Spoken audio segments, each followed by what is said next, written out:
Ms. Klobuchar. Ms. Klobuchar, no.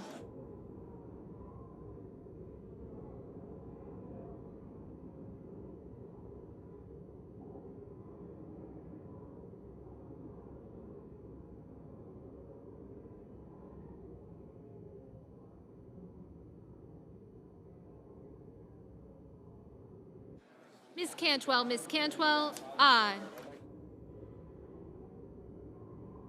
Ms. Stabenow. Ms. Stabenow, aye.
Ms. Cortez Masto. Ms. Cortez Masto, aye.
Mr. Scott. Mr. Scott of Florida, no.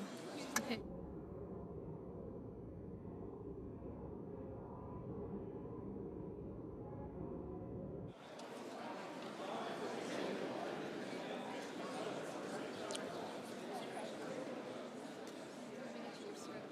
Just read this. Oh.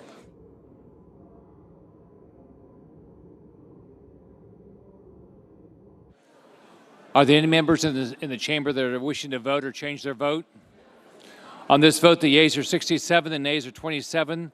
3/5 of the senators duly chosen and sworn have voted in the affirmative. The motion is agreed to. Okay, second. Under the previous order, all cloture time is expired. The clerk will read the title of the bill for the third time. Calendar number 165, H.R. 3877, an act to amend the Balanced Budget and Emergency Deficit Control Act of 1985 and so forth and for other purposes. The questions on passage of the bill?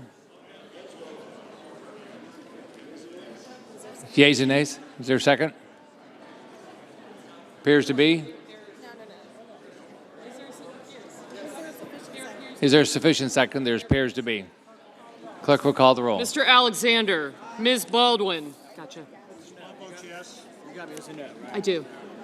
Mr. Barrasso, Mr. Bennett, Mrs. Blackburn, Mr. Blumenthal, Brown, Mr. Brown, Mr. Blunt, Mr. Booker,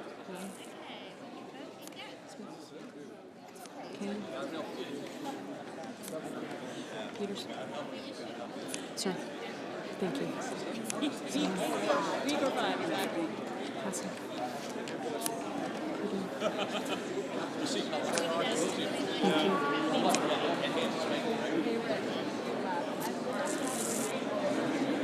Mr. Bozeman, Mr. Braun.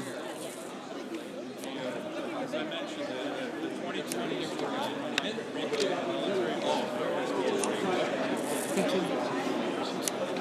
Bozeman.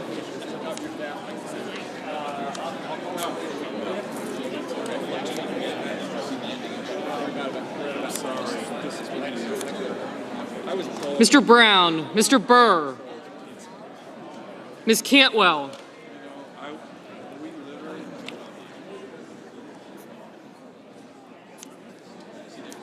Mrs. Capito, Mr. Cardin,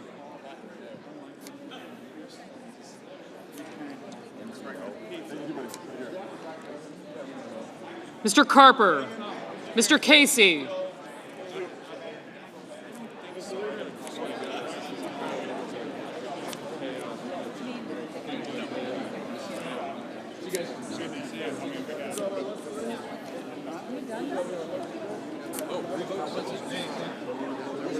Mr. Cassidy, Ms. Collins, Mr. Coons,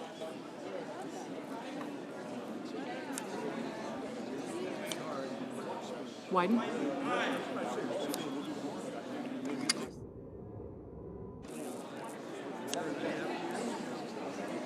Rosen, Cruz, no.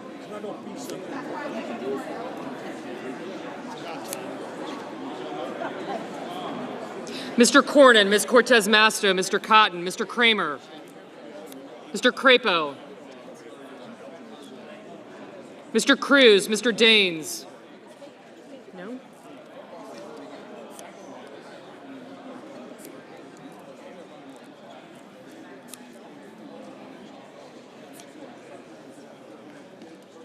Ms. Duckworth, Mr. Durbin,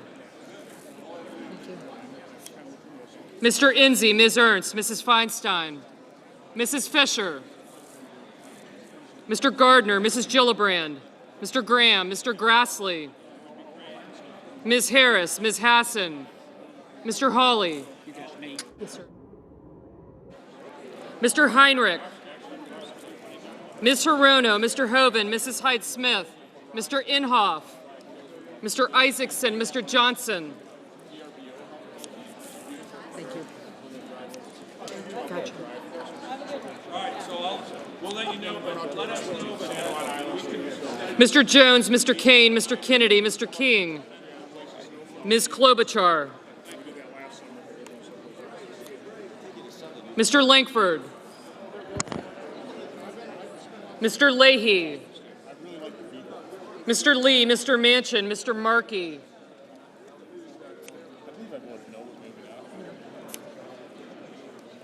Mr. McConnell, Ms. McSally, Mr. Menendez, Mr. Merkley, Mr. Moran, Ms. Murkowski, Mr. Murphy, Mrs. Murray, Mr. Paul, Mr. Perdue, Mr. Peters, Mr. Portman, Mr. Reed, Mr. Risch, Mr. Roberts, Mr. Romney, Ms. Rosen, Mr. Rounds, Mr. Rubio, Mr. Sanders,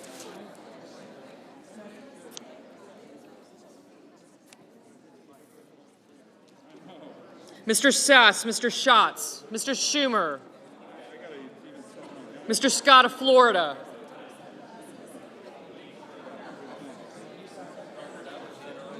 Mr. Scott of South Carolina, Mrs. Shaheen, Mr. Shelby, Ms. Sinema, Ms. Smith, Ms. Stabenow, Mr. Sullivan,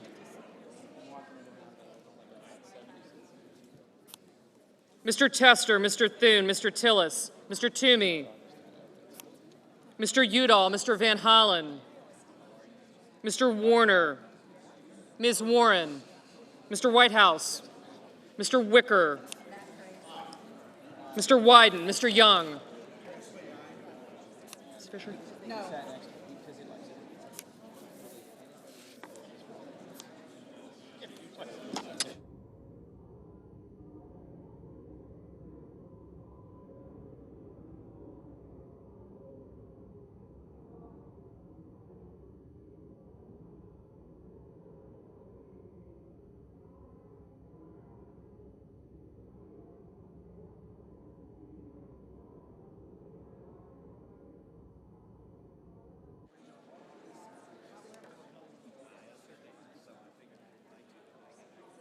Senators voting in the affirmative: Alexander, Barrasso, Blumenthal, Blunt, Bozeman, Brown, Burr, Cantwell, Capito, Cardin, Casey, Collins, Coons, Cornyn, Cortez Masto, Kramer, Crapo, Ernst, Feinstein, Graham, Grassley, Hassan, Heinrich, Hirono, Hoven, Hyde-Smith, Inhofe, Jones, Kane, King, McConnell, McSally, Menendez, Merkley, Moran, Murphy, Murray, Perdue, Peters, Portman, Reed, Rosen, Rounds, Schatz, Shaheen, Shelby, Sinema, Smith, Stabenow, Thune, Udall, Van Hollen, Whitehouse, Wicker, Wyden, and Young. Mr. Lankford?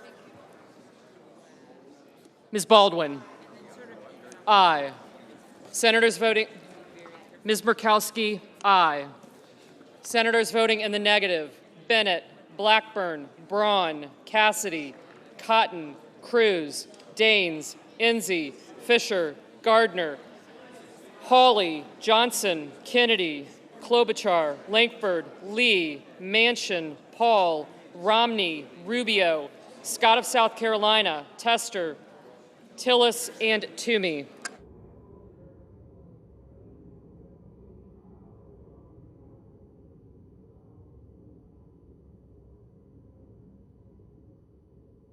Mrs. Gillibrand? Aye.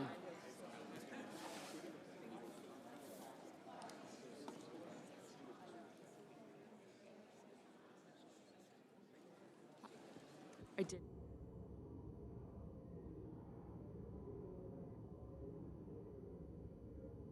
Mr. Durbin? Aye.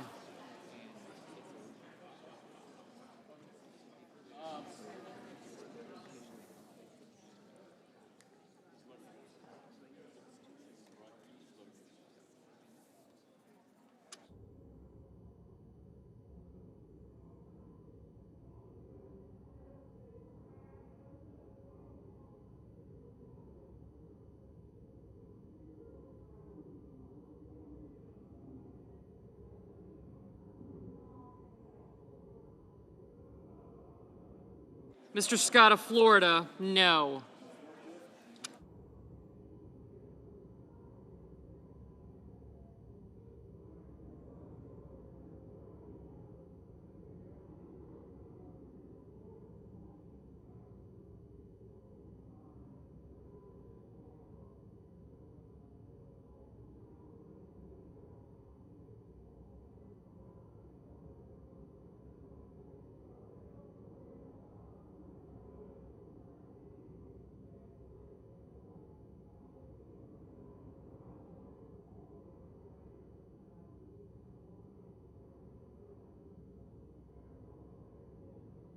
Mr. Warner? Aye.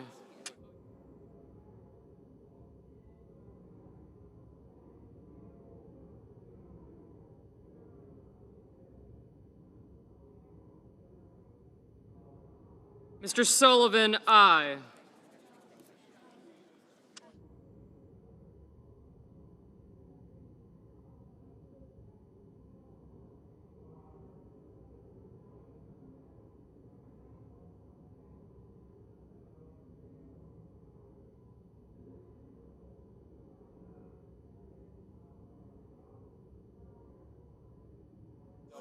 Mr. Risch, no.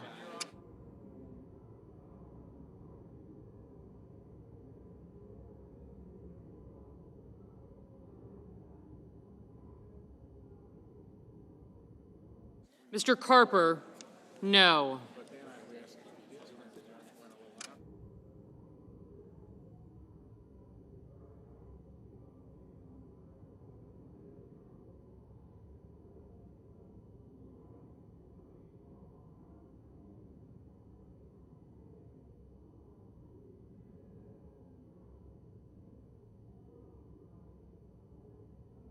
Mr. Markey, aye.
Mr. Sass, no.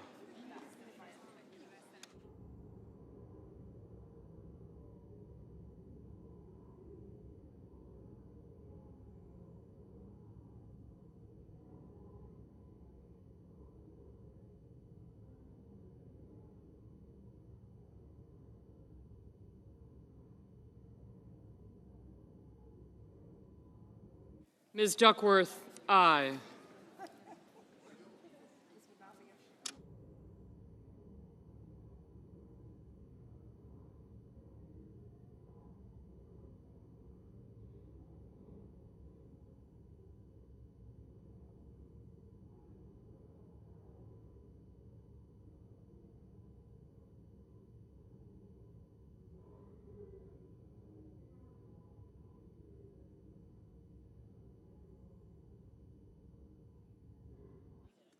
Mr. Roberts, aye.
Mr. Schumer.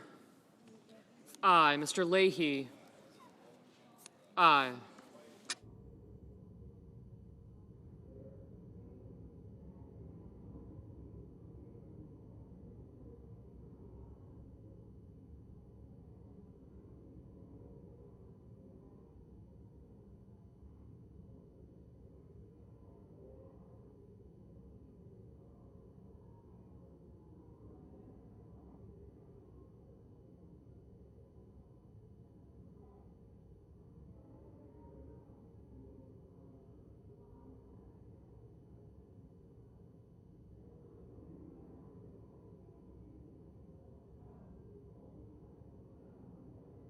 And the bill is passed.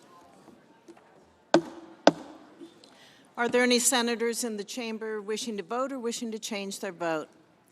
If not, the ayes are 67, the nays are 28, and the bill is passed.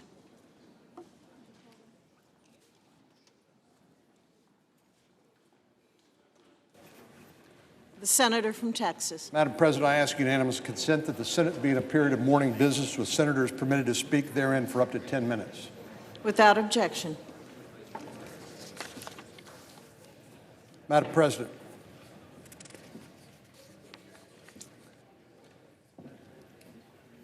The senator Madam President, from the Texas. Senate's not in order. The Senate will be in order. The Senate will be in order.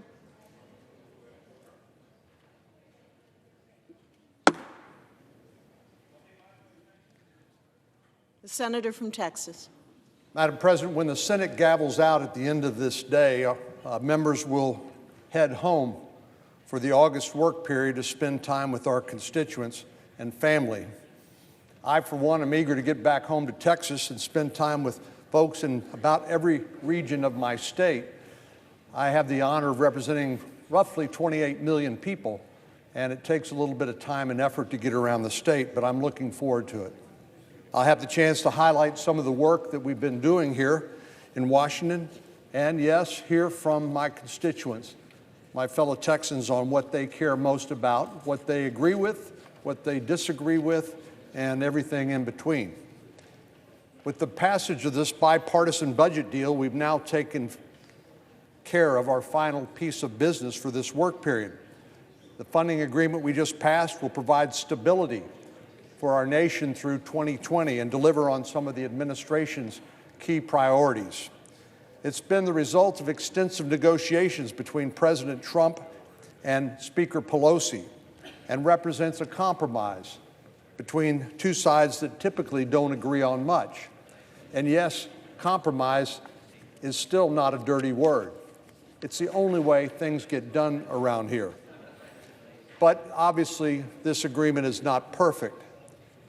That's the nature of compromise and the hallmark of responsible governing. By passing this funding agreement, we are avoiding the possibility of government shutdown again this fall. Instead, it provides us the time and space for wide-ranging debate about our government's spending habits. As our national deficit continues to grow, that could not be more critical. I was glad to see that through the President's tough negotiations, it prevents 30 poison pills or policy riders from reaching the President's desk. It's no secret that our friends across the aisle have tried their best to eliminate the Hyde Amendment, which since 1976 has defined a consensus that no taxpayer funds be provided for abortions. That argument is over until 2020.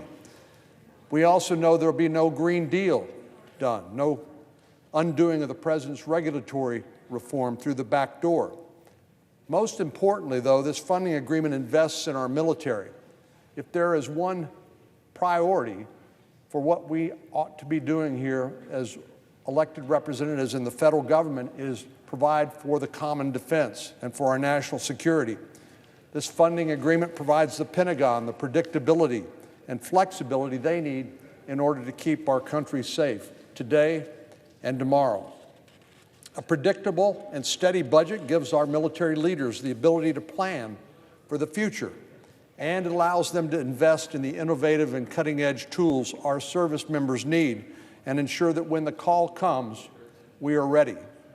I was proud to support this funding agreement, and I'm glad it's now headed to the White House for the President's signature. Madam President, on another matter, over the last few months, I've spoken at length on the Senate floor about a bill I introduced earlier this year to reauthorize the Debbie Smith Act, legislation to help us end the nationwide rape kit backlog. This legislation carries the name of a fierce and courageous woman, a sexual assault survivor whose advocacy was born of her personal experience. 3 decades ago, Debbie Smith was abducted from her home and taken to a wooded area where she was robbed and raped by an unknown attacker. She reported the crime to police and went to the emergency room for a forensic exam. But because of the rape kit backlog, she had to wait 6.5 years before finally receiving the call that her attacker had been identified through a DNA test. During that time, she lived in constant fear, wondering who he was, where he was, and whether he would return to hurt her again. Identifying offenders through DNA evidence is critical to providing not only justice, but peace of mind for those assaulted, and delivering justice to victims, and yes, even exonerating the innocent.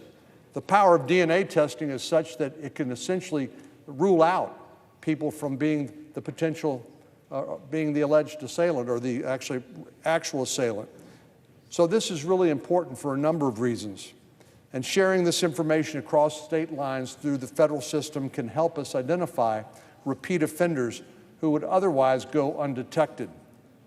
Knowing the potential impact, Debbie became one of our nation's most vocal advocates for eliminating rape kit backlogs, including this reprehensible rape kit backlog that I've been speaking about. In 2004, a bill that carries her name was signed into law to help local and state crime labs partner with federal law enforcement to receive resources to end the federal DNA evidence backlog. It is because of the Debbie Smith Act that more than $1 billion has been provided to forensic labs across the country. Since 2005, more than 860,000 DNA cases have been processed, accounting for 43% of all forensic profiles in the FBI's DNA database. The Debbie Smith Act has also been central in eliminating the rape kit backlog in my home state of Texas, which had reached the point of more than 20,000 untested kits at one point earlier this decade. As I said at the beginning, I introduced the Debbie Smith Act of 2019 to reauthorize this important funding stream that supports the auditing, testing, and sharing of DNA evidence so we can eliminate that backlog and ensure that it will not grow again in the future. The benefits of continuing the programs created under the original Debbie Smith Act cannot be overstated, and we must get this important legislation to the President's desk before it expires at the end of September. Since it was first enacted in 2004, the Debbie Smith Act has never lapsed or expired, and there's no excuse for allowing it to expire or lapse this year. This bill is not controversial, it's not partisan, and it's not divisive. In fact, when it came to the Senate floor, not a single senator voted against it. But since we passed the legislation in May, the House of Representatives has sat on its hands and has done nothing. After repeated requests from myself, our other colleagues, and countless victims' advocates, Speaker Pelosi has refused to bring the Debbie Smith Act up for a vote. Earlier this year, the Fraternal Order of Police, which represents more than 348,000 members, sent a letter to Speaker Pelosi and Leader McCarthy urging the House to move this legislation.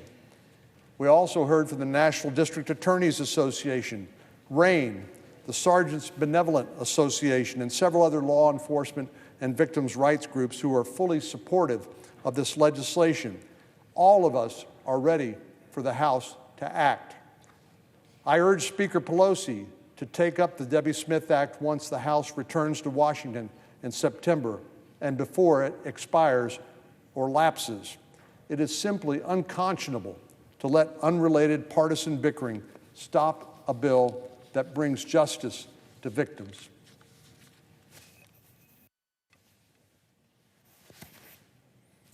Madam President.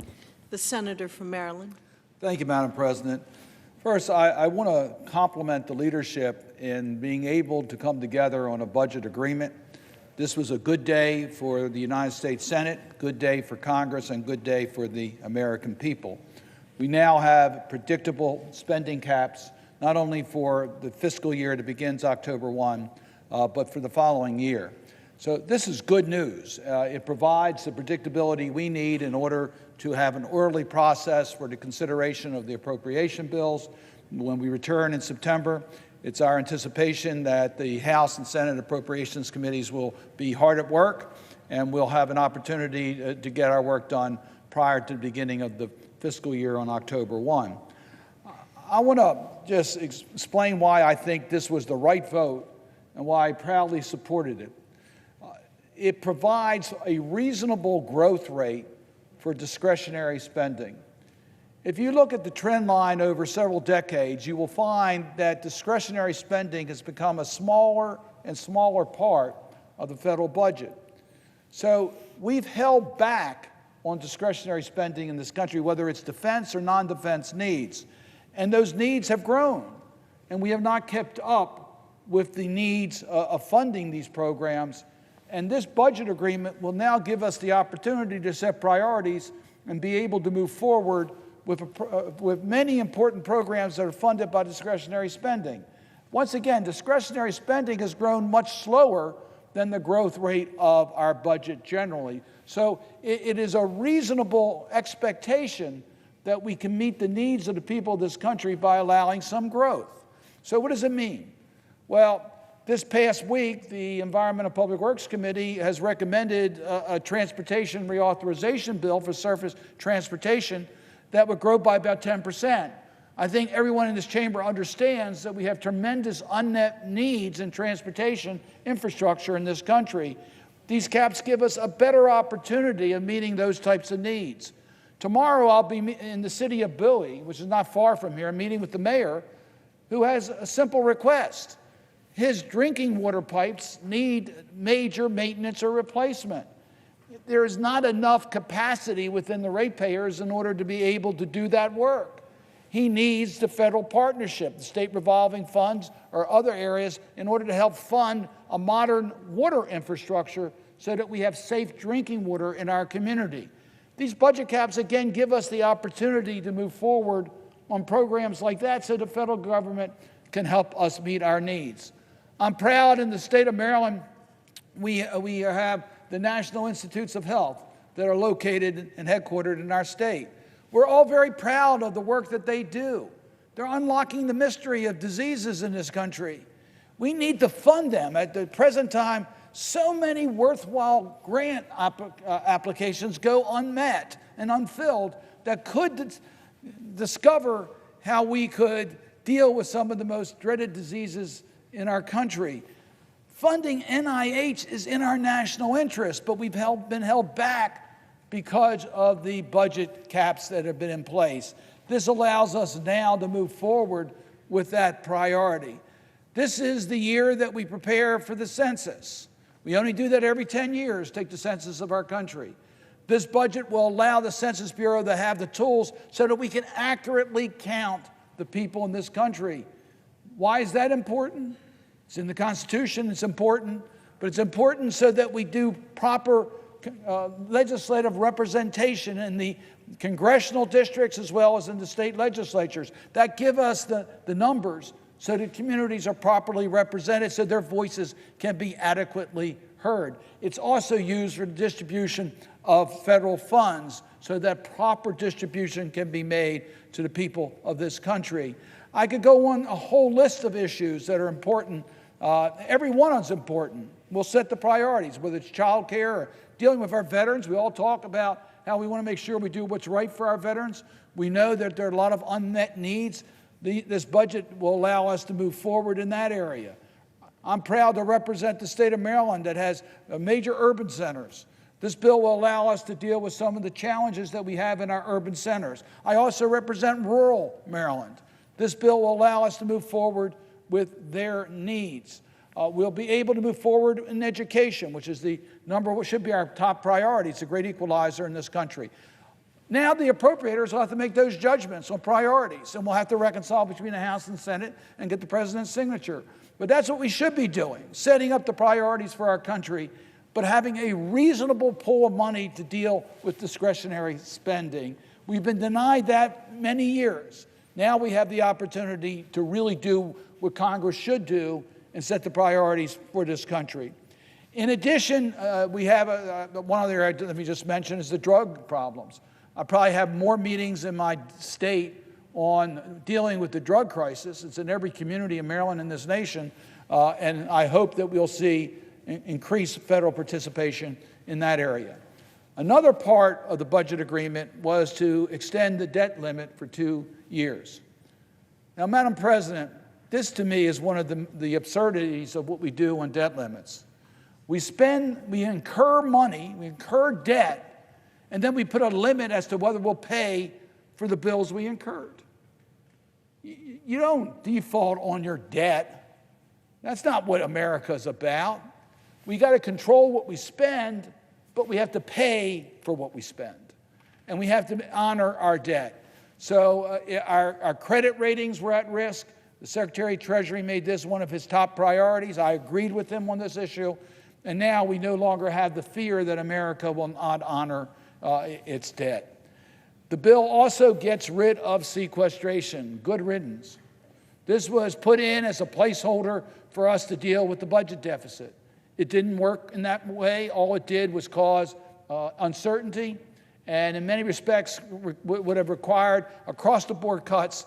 That is not the way that we should do business. We have to make decisions. Sequestration could have been used for us to avoid making the tough decisions. We have to do that ourselves. So the bottom line is the budget agreement gets rid of that, gives us a much better chance to avoid a shutdown of government, which makes absolutely no sense at all, and hopefully not having to deal with continuing resolutions. Continuing resolutions put us on autopilot because we can't pass a budget. Now I hope we'll be able to pass budgets and avoid not only shutdowns, but continuing resolutions. I want to emphasize this point. Discretionary spending has become a smaller part of the overall budget of this country. It's been a shrinking sum. So why do we have growing deficits? We have growing deficits because, and by the way, discretionary spending is at historically low levels in this country. Revenues, unfortunately, are also at historically low levels. In other words, we're not raising the traditional amount of revenue that is necessary for us to pay our bills. Now, I come from a family that believes you got to pay your bills. I think it's wrong for us to spend money today and ask our children and grandchildren to pay for our current spending. We should have the courage to provide the revenues necessary to pay our bills. But instead, what have we done? We've cut revenues again and again and again.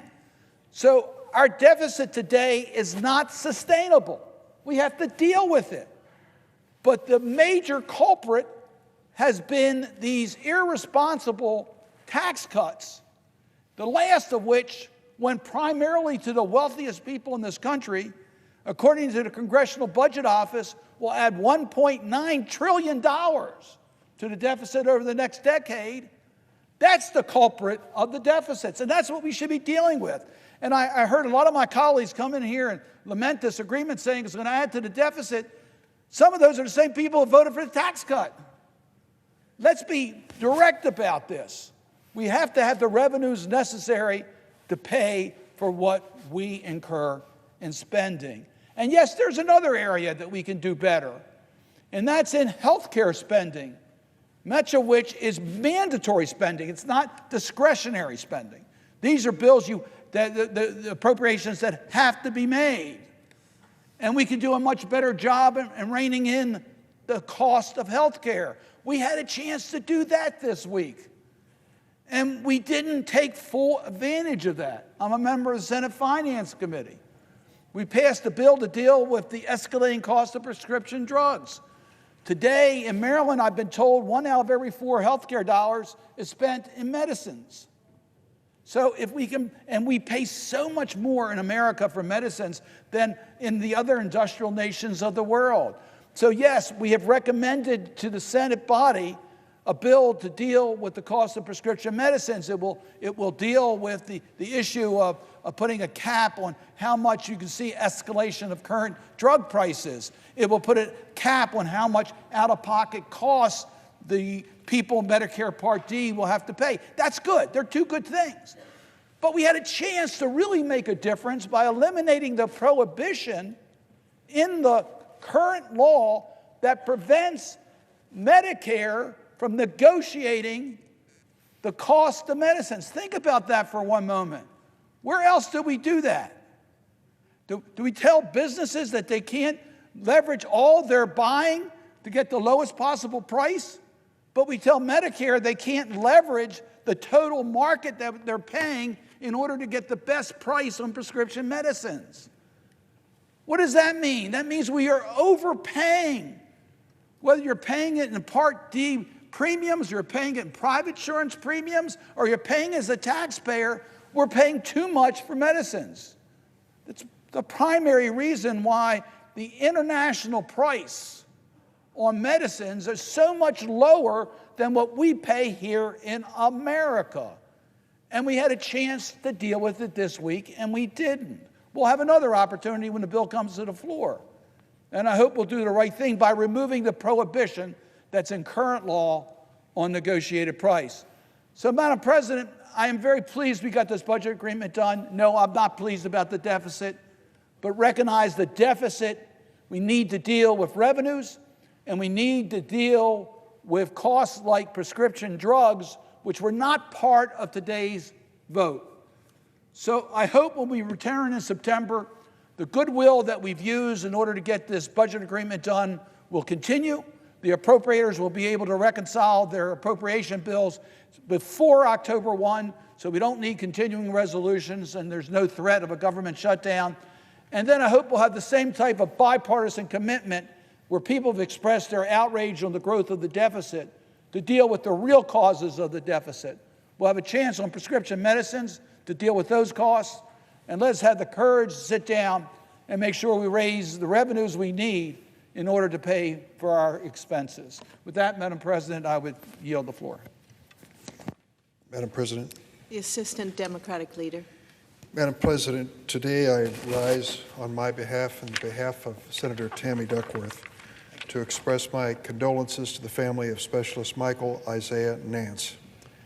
He and fellow paratrooper Private First Class Brandon J. Kreischer of Ohio gave their lives in service to our country on July 29th in Uruzgan Province, Afghanistan.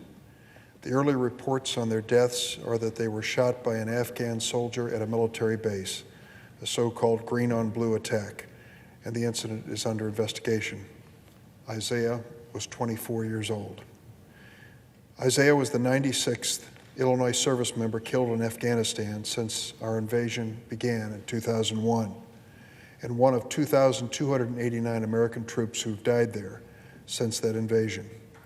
He was a proud, outstanding member of the 82nd Airborne, earning the Bronze Star, Purple Heart, and the Combat Infantryman's Badge, as well as qualifying as a basic parachutist since enlisting in 2017.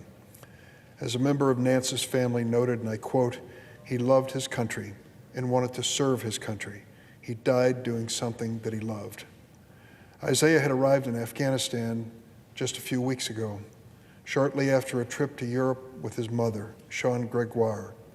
He and thousands of other Americans still there were deployed in support of our NATO-led mission to train, advise, and assist the Afghan army known as Operation Freedom Sentinel.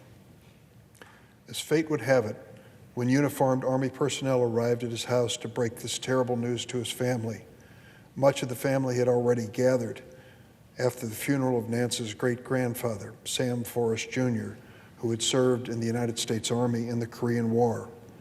As one member of Isaiah's family noted, quote, "It was the worst day in our family's history."